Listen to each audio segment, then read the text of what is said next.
Section 3.5, the Work-Energy Theorem. So we saw in the last section that work and energy are directly related. And in fact, the way that it works out is when you do work to something, you change its kinetic energy.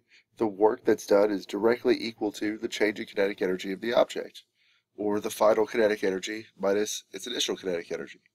So, for example, if you push on something and it doesn't move, then you haven't done any work to that object. It doesn't move. It's moved no distance. You can apply all the force you want. If it goes no distance, then no work is done. But if you get it and you push on it and you get it moving, then you've applied a force and it's moved some distance. It's also gone from rest, from not moving, from a zero velocity to some velocity. And so it now has some kinetic energy. And so you've changed the kinetic energy of the object. This works the same way when you're stopping objects. You're changing the kinetic energy by taking the velocity that it has and bringing it to zero by bringing it to rest. So you're changing the kinetic energy of the object by doing work to it. So the two are inherently related. So work, kinetic energy, there's lots of different types of energy.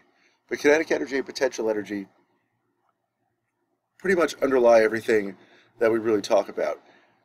For example, temperature, which we'll talk about in a few chapters, is related to a measure of an object's kinetic energy, of the kinetic energy of the particles of the object.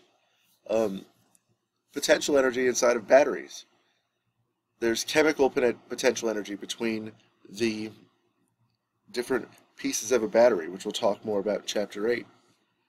Those chemical differences account for the voltage of the battery. When those chemicals run out, the battery dies. And even light energy, electromagnetic waves, which we'll talk about in an even later chapter, those originate from the motion of particles inside of atoms, from the kinetic energy, from those objects moving. So though kinetic energy and work are closely related, kinetic energy and momentum, though measured similarly, are very different.